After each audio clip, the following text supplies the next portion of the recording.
Hello and welcome to Coffee with the Journalist, a podcast by One Pitch featuring the tech industry's most well-known journalists. The goal of our show is to uncover the real person behind the real stories you love to read. We discuss their beat and news coverage, what their inbox looks like, and a whole lot more. On today's show, we're joined by Joshua Pinkay, a senior editor for Obvious Magazine as well as SoCal Magazine. For Obvious Magazine, Joshua covers various entertainment topics from interviews and personal profiles to news and updates within the industry. And for SoCal Magazine, he covers events, news, and human interest stories with notable members of the Southern California community. On the show today, Joshua tells us about his focus on human interest-oriented stories, his approach to crafting stories that are built for a wide audience, and lots more. Let's listen to more on today's show featuring Joshua Pinkay. Hey everyone, we are here with another episode of Coffee with the Journalist, and today we've got on Joshua Pinkay, who's the senior editor at Obvious Magazine based in Los Angeles, as you guys probably know. Thank you for being here, Joshua, especially on a Friday, on a beautiful day. Hopefully it's beautiful up in LA. It absolutely is. It's actually pretty hot today. It's been hot all week. I appreciate you being here. We have so much to talk about. And first thing I want to just touch on, because if we have a lot of folks that are familiar with a lot of the tech media outlets that we work on. But for folks who don't know about Obvious Magazine, what would you say? What would you point them to? So Obvious Magazine is definitely, for the most part, it's been very fashion focused. Mm-hmm. But then it also touches on lifestyle, beauty, and when I was appointed senior editor, I really wanted to amp up the human interest aspect. Mm-hmm. Culture, all of that. I really wanted to not just highlight people in, fashion industry and beauty and all of that, but I really wanted to look at the social impact component of what individuals like them are doing. Got you. One thing we always cover here is the damn inbox. So how does your inbox look on a day-to-day basis? Is it crazy? And are you one of those zero inbox people? We have a couple of those people. I am not a zero inbox person. My inboxes, plural. Wait a second. There's more than one. Yeah, because I'm senior editor at Obvious Magazine, but I'm also senior editor for SoCal Magazine. Yes, also. I cover different topics over there. And so I get pitched very different things at both inboxes. So It can get to be a lot.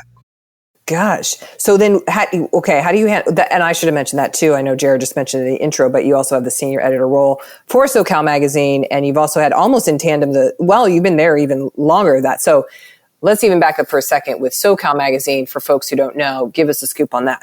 So SoCal Magazine is dominantly online, very local based to Southern California culture. We call it the portal to Southern California culture. Mm-hmm. And I specifically write about food, festivals, lifestyle products, and I review events for that magazine. So what do you do to manage those? Are you like, I check it every single hour, both of them? I go on there once a day and spend 3.5 hours? What do you do? It's more so, it's what would be next after once a day? Because I would drive myself crazy if I'm on it every day. Mind you, my writing is separate to my actual work. I do PR and marketing. Yeah. And so I would get nothing done if I was in my inboxes because I'm pitched daily. But I do make it a point to go through all of those emails weekly and prioritize, what needs to get pitched, what needs to kind of been thrown in a bin, what I want to proceed with. Yeah. Yes. And do you have a process for that? I know some people are starrers, some people are folders. What's your process for that? I'm a labeler. Oh, you label. Okay. So how do you label? Follow up now? So in a Gmail, with Gmail, I create labels and I categorize them by different categories. So for example, I do a better job at this with my SoCal email, but for that one, I'll categorize it by events, hair products, skin products, music, food. And then I'll do subcategories like food, restaurants, drinks, so wine and spirits, etc. And it's very tedious, honestly, but I'm just so obsessive in that way. I want to be sure that if I'm looking specifically for what I need to look for, I know that it's already labeled. Yeah. And so then I'll just go through those labels individually And then I'll say, okay, well, this definitely needs to be written about, this new skincare product I love. I'm going to review it. They've sent it to me. Mm-hmm. Whereas, there might be another product that just didn't really resonate with me. Mm-hmm. And so then I'll can it. Yeah, got you. And you were saying every day you're getting pitches. How many? Hundreds? Thankfully, not hundreds. No, I'd say a few dozen. Oh, sounds about right. I love that you're the first person I've talked to on this that does labeling as militantly as you do. I was a publicist for 6 years. And so I learned that by labeling my different clients, it helped me stay so much more organized in that sense. It ended up working out. That system worked for me. And then I color code them too. So. Oh my. I think, can you send us a picture for this? I want to see. I will absolutely send you a screenshot so you can see. And it might change your life. Seriously, this is the most elaborate process I've heard. Color-coded labeling for pitches, both inboxes. Wow. Gold star for you. Thank you. We might have to do like the inbox awards or something like that. Oh, okay. So then with all those pitches, and when you think of the stories you got to do, obviously you have a wide array of what you're covering for both outlets. How are you sussing out the story you want to make? What does it take to make a story? So there's two approaches.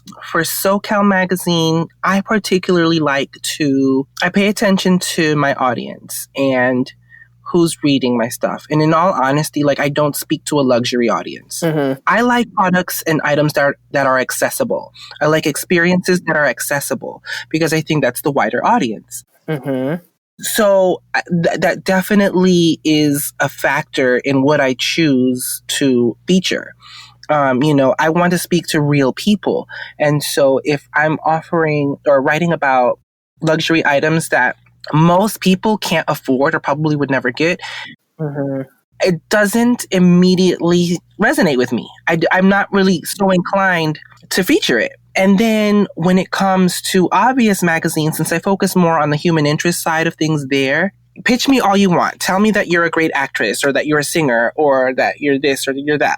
But I need to see another layer to that. I need to see another layer to your talent. What is your talent doing, or what are you doing rather, to create some form of social impact? How are you changing the world, even if it's just in your community? I need to see that aspect because, we glorify all of these celebrities and these influencers, and that's great and all, and I never want to take away from that, but I need to see the layer of how you're giving back. Yeah. Mm-hmm. Then with all those pitches you're getting, so now I'm kind of going back to the inbox, but with those pitches you're getting, is it, in order to sort and label and all that good stuff, is it the subject line that can hook you? Do you read the whole pitch and then kind of go, okay, that is definitely a story. It has those elements. I want to do something. What gets you to respond to a pitch, especially if someone doesn't know you? Good subject line is always good. Now, granted, I am one of those editors who will absolutely go through every email. Oh, you do? I do. Even if the subject line doesn't totally call to me, I'll open it and I'll skim. And if it's not something I want, then, I'll can it. But subject line has definitely been a factor in me being like, oh, I know I'm going to want to read this. Then when it comes to that, I pay attention because I get pitched by a lot of publicists mainly. Mm-hmm. Seeing as how I was a publicist for 6 years, I understand the pitching process. Yes, you do. I'm sensitive to it in the best way possible. I want to pay attention to, is this person doing a good job at representing their client? Mm-hmm. How easy are they making it for the editor to understand what that person or product is trying to sell, or what messaging they're trying to convey, and what access I have as an editor to get the resources I need. Do I have the images necessary? Is there a link provided to the person or product's website? How well did they craft a press release or the pitch itself? All of that matters, because ultimately, if I read all of that, if I'm inspired enough, you're helping me craft the story as I read. Exactly. And so that's a big factor there. Tell me about a time maybe recently that you took a nugget of a pitch, let's say, or someone dropped you something, and then a story came from it. How long did that take? What happened with it? Well, let me give you some insight. Yes, tell us. I haven't published anything since quarantine started. One, just creatively, I wasn't in the space to write. Yeah. I just mentally, it was kind of like, oh man, there's a lot going on in the world, and I wasn't in the space to write about food. Yeah. Or anything like that. Particularly with SoCal Magazine, like I couldn't do my restaurant reviews like I typically would or anything. Everything's closed. So I put that on the back burner. And then with Obvious Magazine, it just kind of seemed like the content that I would have been putting out, it just didn't feel right. It felt insensitive. Yeah. And so it's been a thing where like I've had to find the right timing to make sure that I'm not insensitive to what's going on in the world, because I'm very sensitive to that. Yeah. So as of late, nothing's been published on my end, but I'm changing that up because I'm realizing that I can't withhold content from our readers like that, What a balance you have to be in if we're in the climate we are and it's not exactly appropriate of like cocktail mixes for your barbecue. Like, who wants to read that? Right, exactly, Got it. Ooh, I'm catching you at a good time of just how this happens, because oh man. So I know it's on the mind of a lot of journalists. Today's interview will continue after this brief message brought to you by One Pitch. Are you curious to learn more about the unique ways One Pitch helps connect journalists with brands and sources? Head to onepitch.co for more information about how we're helping each side save time and connect more effectively. Sign up for your free account today. Now, back to today's episode. I do want to do a little word association game. So it might be different given the timing of everything going on. You just tell me the first thing that comes to mind with the word association. Are you ready?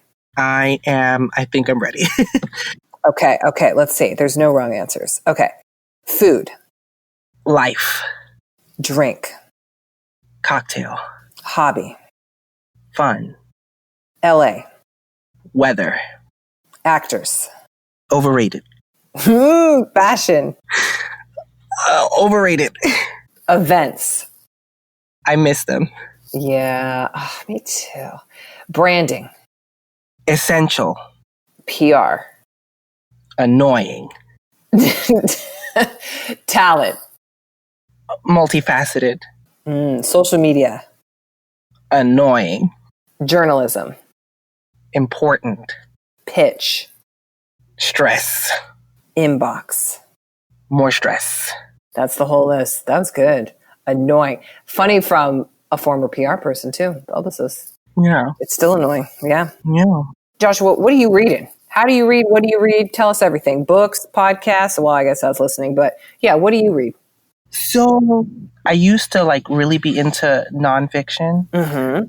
Into fiction. I really like novels. One of my favorite authors was Dean Koontz. Oh, yes. He's fun. Like, I like his stories. I like how he crafts stories. They're kind of very spooky, whodunit. Yes, mysteries. There's still a humorous tone to a lot of his stories.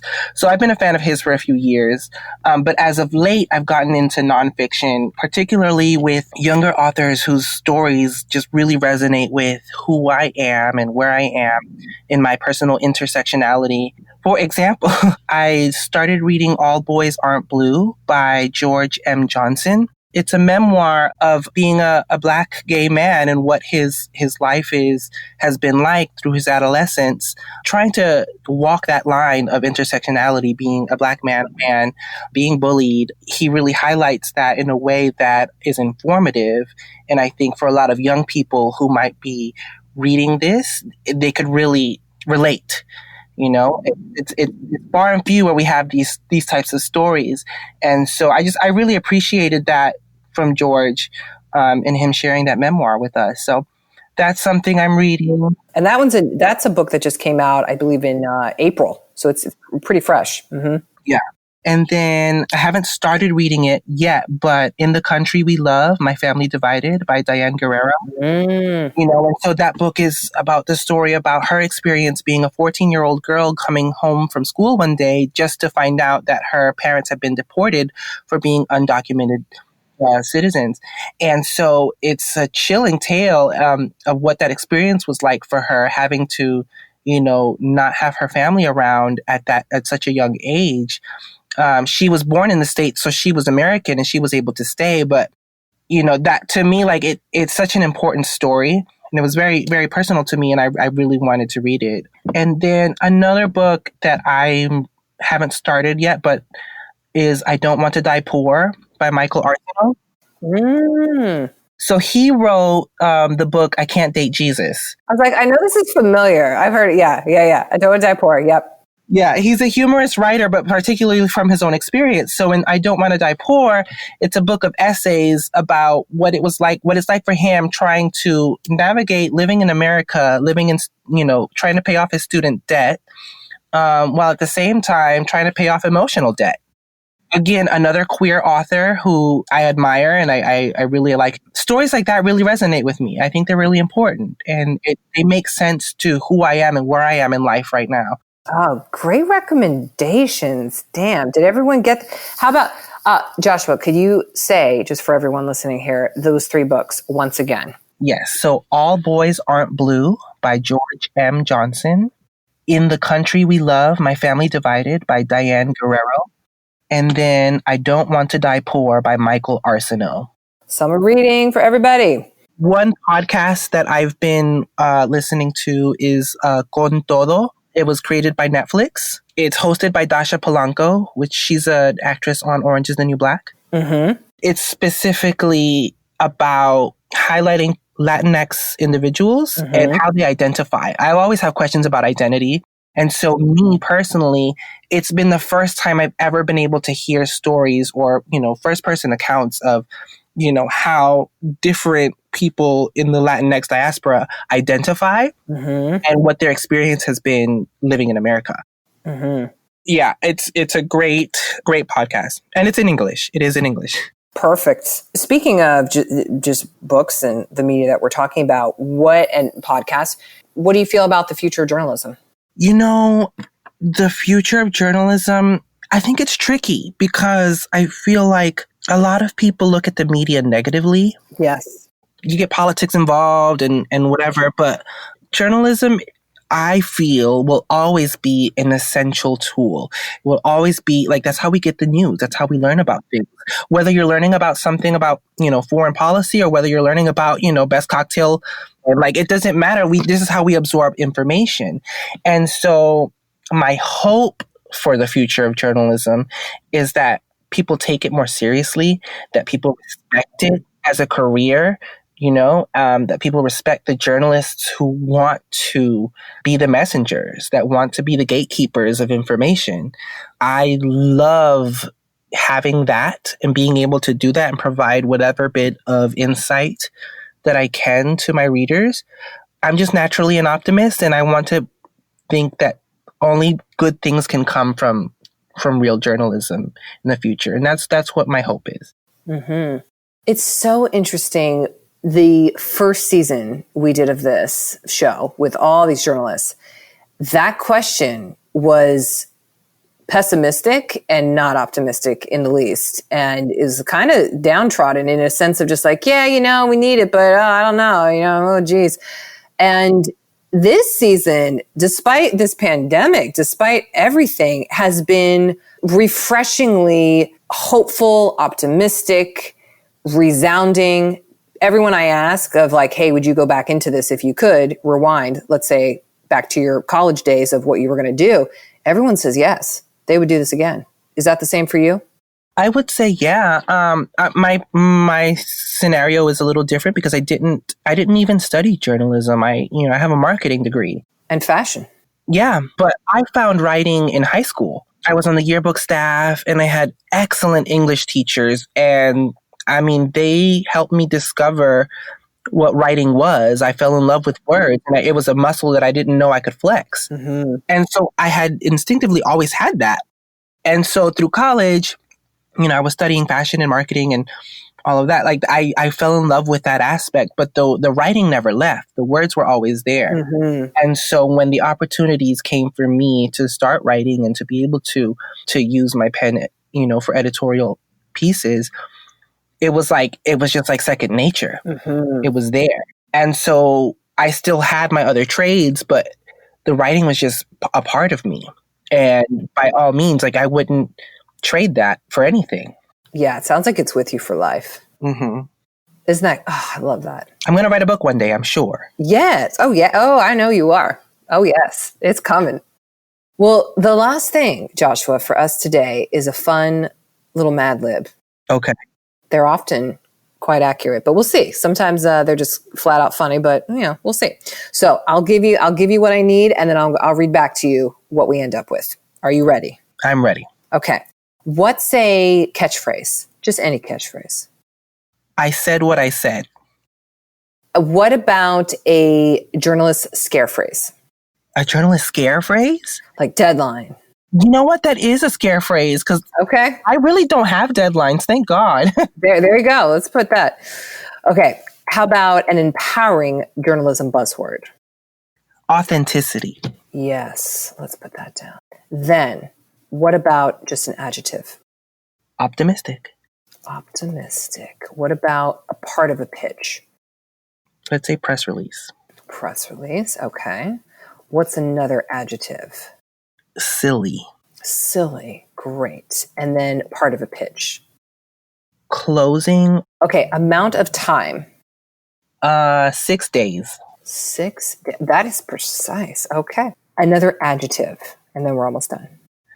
Concise. Concise. Good one. Then what about a singular noun? Shoe. Shoe. Great. And a topic. Let's just go with social impact. Social impact. That is a good one. Then a verb that ends in ing. Sewing. Oh, that's the first time I heard that. Okay. and then what's just a verb? Any verb? Run. Okay. Here we go, Joshua. Are you ready? I am ready. Okay. You tell us how accurate this is. Okay. To me, journalism is I said what I said. It consists of deadlines and authenticity on the daily. If a pitch has an optimistic press release, I will absolutely respond to it. However, if a pitch has a silly close, you can expect no reply from me. If 6 days goes by and you don't see an email back from me, you can just assume I am not concise about it.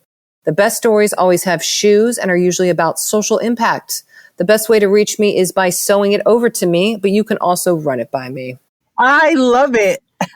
I love it too. It's so good. These are remarkably on point for a lot of people. It's great. Wow, that was awesome. Yeah. Oh, Joshua, this is so fun. Thank you for joining me today. No problem. Thank you for having me. This was a great conversation. I really appreciate it. This was fun. This was delightful. Have a good rest of the weekend too, because it's Friday. It is Friday. I will thoroughly enjoy my weekend and I will get back to writing because I've got some things to put out. And so I'm really excited. And now people know how to pitch you. So hopefully they'll be labeling up a storm with you. Exactly. Thanks for listening to this week's episode of Coffee with the Journalist featuring Joshua Pinkay from Obvious Magazine and SoCal Magazine. If you like our show, make sure to subscribe on iTunes, Spotify, Google Podcasts, and leave us a review if you've enjoyed what you heard. If you'd like to learn more about One Pitch, head to our website at onepitch.co to see the unique ways we're helping journalists and public relations professionals start great stories. We'll be back next week with an all-new guest and even more insights about the tech journalist you want to learn more about. Until then, start great stories.